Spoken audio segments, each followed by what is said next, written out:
Alright guys, so here's going to be your notes for graphing quadratic functions. As you're going through the video, make sure you're pausing and writing down notes. If you were here yesterday, you would have had the worksheet that I'm writing the notes on the first slide. So if you weren't, just make sure that you do copy those down onto lined paper. So here we go. So on this sheet, you can see that we have a vocabulary section and then we have our 3 different forms for quadratic functions. So let's just go over the vocabulary again. So something that would make a function quadratic is if the highest degree is 2. So for example, if you can see it as y equals x squared plus 2x plus 5, but you could also see that if you had something that looked like a y equals x plus 2 times x minus 1, when you FOIL that, you'll also get a highest degree of 2. So that would also be a quadratic function. So we talk about parabolas. Parabola is the U-shaped graph of a quadratic function. It could either be facing up like a U or down like a frown. The vertex is the highest point of that parabola or the lowest point. So it would either be the bottom of the U or the top of the frown. So your vertex is either the highest point or the lowest. Your axis of symmetry is an imaginary line that cuts the parabola in half. When we're drawing them, we draw them as a dotted line so we can still see it, but know that it's not part of the function, it's really an imaginary line. Our domain and range is the same idea as our domain and range all year. So the domain is any values that you can plug in. For a parabola or for a quadratic function, you can plug in any values. So your domain would be all real numbers. Your range will change. So your range depends on each function, but just know that that's going to be your possible y values. When you're looking at your maximum and minimum, that also depends on which way your parabola is facing. So you'll have a maximum if it's facing down. And you can see that if I were to draw a parabola facing down here, you can see that you have your vertex and then all of the rest of the points are below it. So that means that your vertex is your maximum. The y value of that is what you would list as the value. Same for minimum. So if you had a minimum, that was if your parabola is facing up. Your vertex is at the bottom, so you have your vertex, which is the smallest value, and then all of the other points are above it, which means that they're greater. Your maximum and minimum always occur at the vertex. They'll never occur anywhere else. So let's look at standard form. So from transformations, you know that if A was positive, that means that your graph was not reflected or flipped over, and if A was negative, which is less than 0, it would be flipped over. So if A is positive, it would be that U shape. This is when A is positive. And when A is negative, it gets turned over, and that's when it would be reflected. So if A is negative, it's turned upside down. So we talked about our axis of symmetry and how it's a vertical line. It's a dotted line. It cuts your parabola in half. So the way that you can find the value of where that line would be is this little equation right here. So it's that vertical line at whatever x value you get when you plug in your b and your a. Now we also talked about how your vertex is at the center. So that means that your vertex and your axis of symmetry share the same x value. So if you look down here for vertex, you're going to see that it's the same little equation to find the x value of your vertex. Once you find that, you just plug it back in to get the y that it's paired up with. The y-intercept, we always find y-intercepts when you make x values 0. In standard form, when you make your x 0, the only term left is your c, which is your constant. So your y-intercept is just 0c. Now your maximum and minimum, you're going to see this repeated a few times. It's going to be the exact same idea. So you have a maximum if a is less than 0, and it's the y value of your vertex. Or you have a minimum if a is greater than 0, and that's also the y value of your vertex. Now the range. So it does depend on which direction your parabola is going. So if a is greater than 0, so that means that if your graph is facing up, your range is going to be all of the y values greater than or equal to the y value of the vertex. So it's greater than or equal to the y value of your vertex. If your parabola is facing down, so if your a is negative, your range will be all of the values less than or equal to the y value of your vertex. So that's standard form. Let's look at vertex form. So this should also look familiar when we were working with transformations. This is how it would look for us. The A means the same thing, so if it's positive, it's up. If it's negative, it's facing down. And when you think back to transformations, if we were to look at this first equation, so we had y equals x minus 2 squared plus 3. When we were talking about transformations, we would be able to pick out that this minus 2 means that it moved to the right 2, and the plus 3 meant that it moved up 3. So you can really think that instead of our parabola vertex being at 0, 0, which is where it is on our parent function, you're taking that point and you're moving it to the right 2 and up 3. So that's why our new vertex is at the point 2, 3. Same idea for the next one where you have x plus 4 squared minus 2. We would have been able to say, okay, that moved to the left 4 and down 2. So that means our vertex is now at negative 4 and negative 2. Your axis of symmetry is still a vertical dotted line. Now it's even easier. If you have your h value, your h is the x value of your vertex, we know that that shares the same value with your axis of symmetry. So your axis of symmetry when it's in this vertex form is just h. So y-intercepts, you do have to do a little bit of math here. You set your x equal to 0 and then just use your order of operations to solve. So you do your exponents, do your multiplying, and then do your addition or subtraction. Max and minimum and the range are exactly the same as standard form, so just make sure you do copy them down, but it's the same idea where you have a max if your parabola is facing down, you have a min if it's facing up. So the one form we didn't get to talk about yesterday was the factored form. So when it's in a factored form, it's either given to you factored or you'll have to factor it yourself. So we know we have our skills for factoring. The way that we can get from this trinomial to the two binomials, you can think about what numbers will multiply to your C, but add to your B. Okay, so for us, 20, we could multiply 5 and 4 to get 20, and then when we add 5 and 4, we get 9. So just keep in mind, if you had a different sort of function where maybe it looked like y equals 2x squared plus 3x plus 6, you would need to use your a times c method. So this won't always be the easiest method, so just remember that if it's already in factored form, just go with it. If it needs to be factored, make sure you're doing it correctly. So when we do have our parabola in factored form, what's great is each factor, when you set it equal to 0, will be an x-intercept. So that's a little note we're going to add on here. Okay, so when you set each factor equal to 0 in sub, you will get your x-intercepts.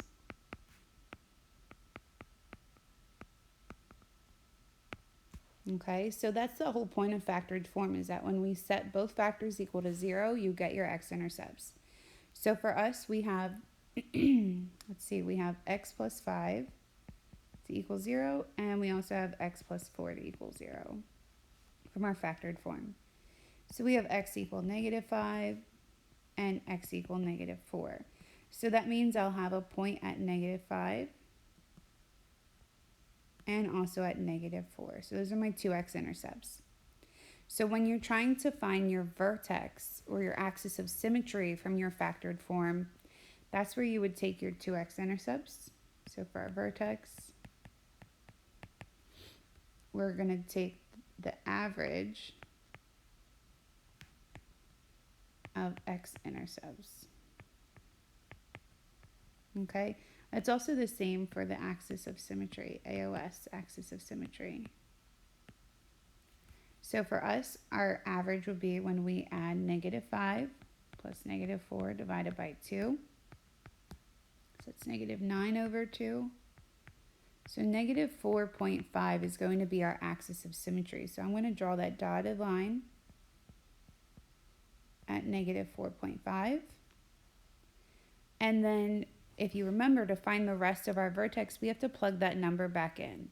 So when you plug that number back in, okay, I'm going to just do it over here. So we have our vertex. We have to plug in negative 4.5. So we have negative 4.5 plus 5 times negative 4.5 plus 4. So that's going to be 0.5 times negative 0.5. So it's going to be negative 0.25. Okay, so when you get that, we know it's just below the x-axis. It's negative 0.25. You can see now you have your vertex, your x-intercepts. Connect them, draw some arrows on the end, and that would be your parabola. And we're going to do another example of graphing from vertex form, but just so you can remember that once you find your x-intercepts, find the average, and that'll be your axis of symmetry, also the x value of your vertex, and then plug it back in and you get your y value of your vertex. So let's do some examples to find it. It's that negative b over 2a. So our first examples are just asking us for the y-intercept, the axis of symmetry, and the vertex. So we're not graphing just yet, just finding information. So with our first one, let's find our y-intercept. So this one is in standard form.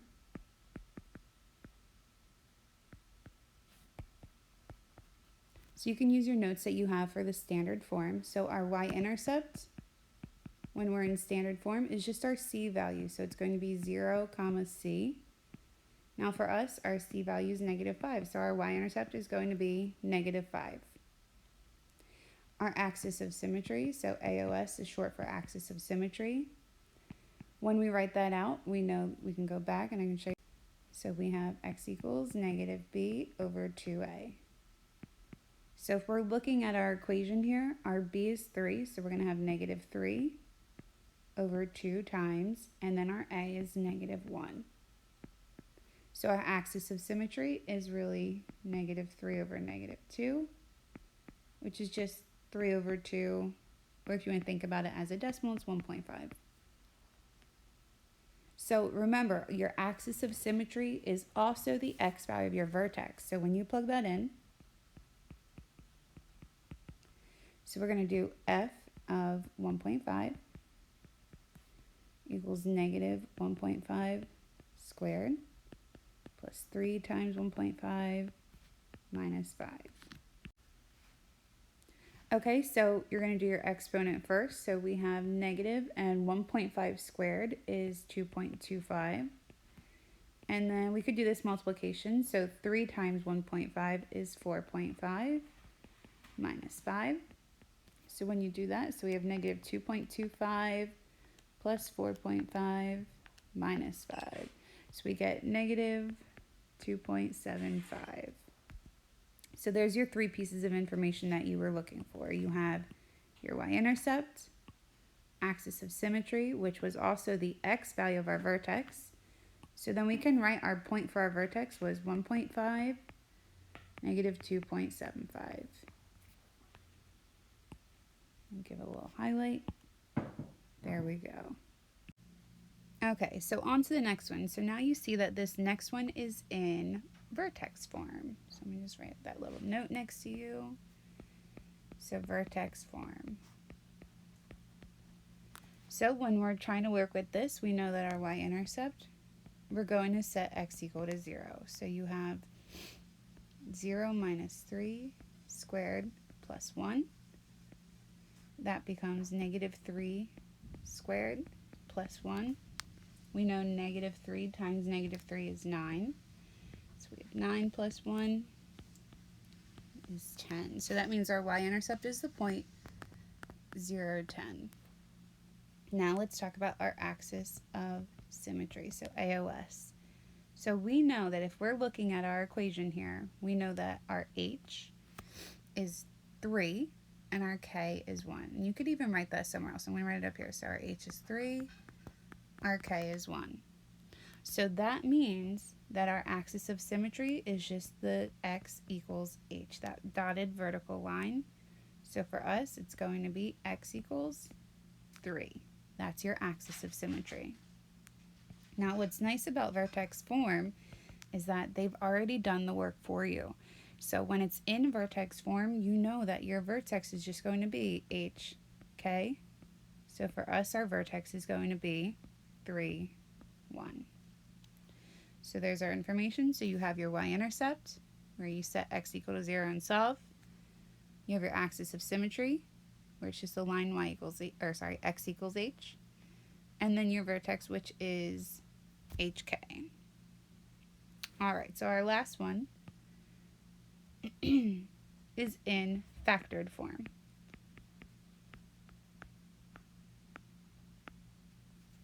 Okay, so our y-intercept, it's the same idea. So we're going to set our x is equal to 0 and solve. So we know that 0 plus anything or 0 minus anything, that just kind of goes away. So you have, this is really negative 3 times 2. So we get 6. So our y-intercept is going to be the point 0, 6.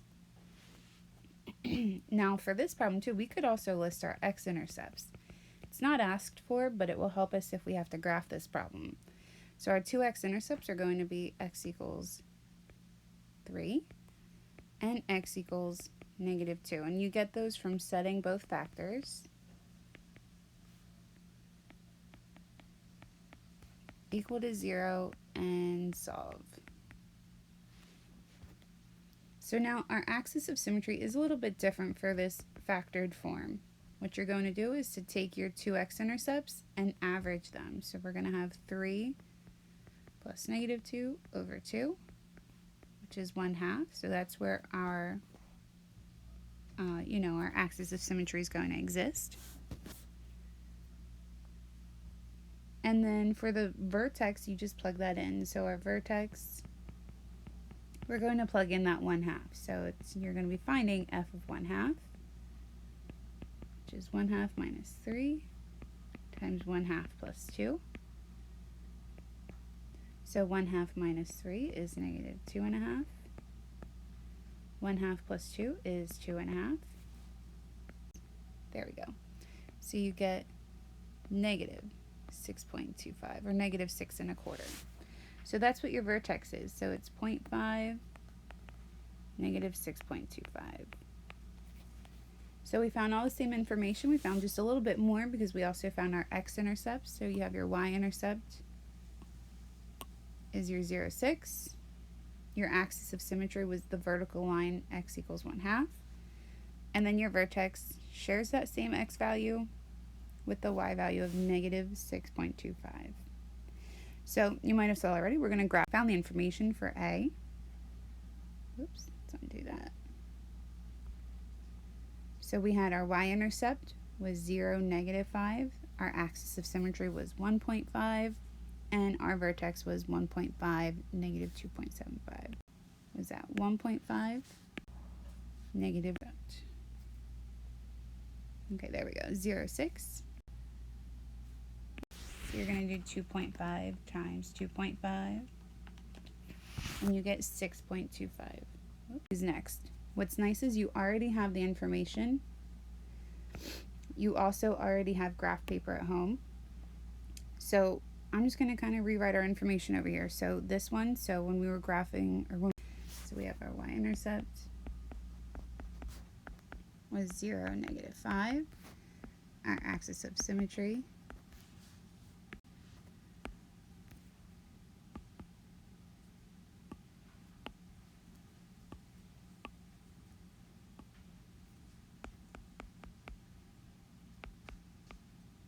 a little cleaner. And then we have our vertex was at the point 1.5, 2.75. So let's break this information down. So the first thing that we're going to put on here is our axis of symmetry. So that's going to be at the line 1.5. So I'm going to make each block worth 1. So that's 1, that's 2, 3, 4, 5.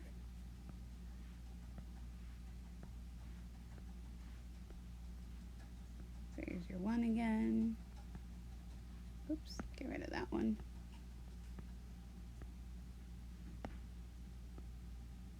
There's your negative 1, and then we also go down. So it's always important when you are changing the scale of your graph, label it. So you can see that 2 blocks on my graph is 1. So we have our axis of symmetry at 1.5. So we're going to make a dotted line at 1.5.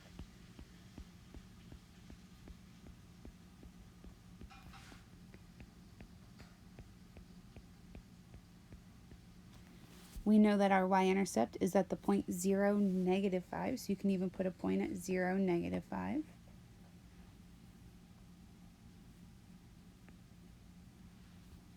We also know that our vertex is at 1.5, -2.75. So 1.5, -2.5, and 75 right there.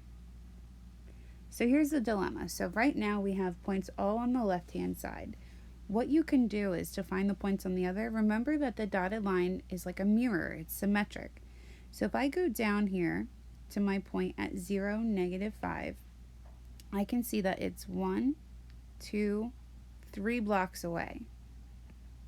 So that means if I go 1, 2, 3 blocks away, I'll have my next point on the opposite side. So that's how you can use your axis of symmetry like a mirror. Count how many blocks it went, and then you can go that same amount on the other side. So we know our vertex we have here, we have our 2 points is good enough, our graph isn't big enough for more, so you can connect them. Always make sure that there's arrows on the end, and you're good to go.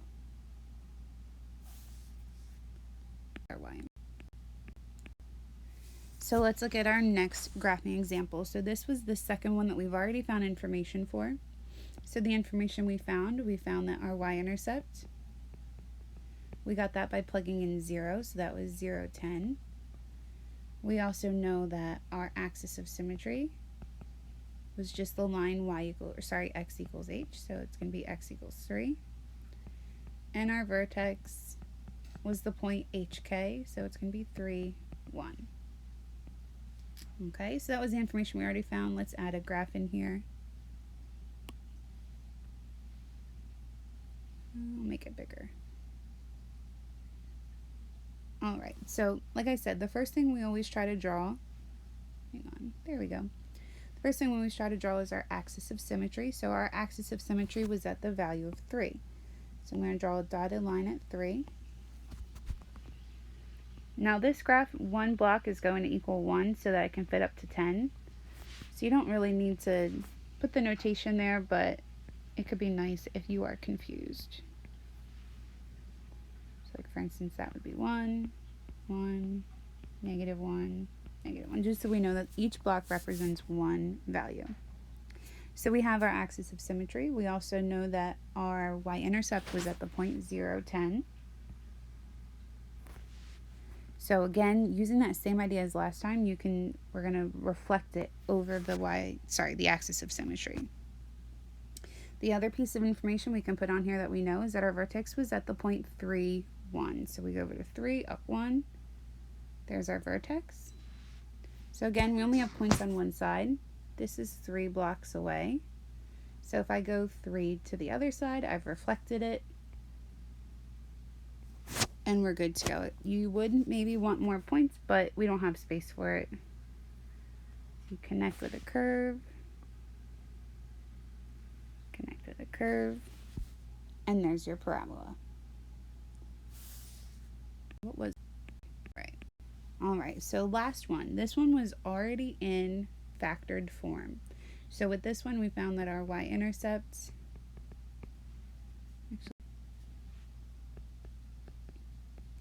we know that we had x-intercepts. They're good to list when it's already in factored form. Our x-intercepts were at x equals 3 and x equals -2.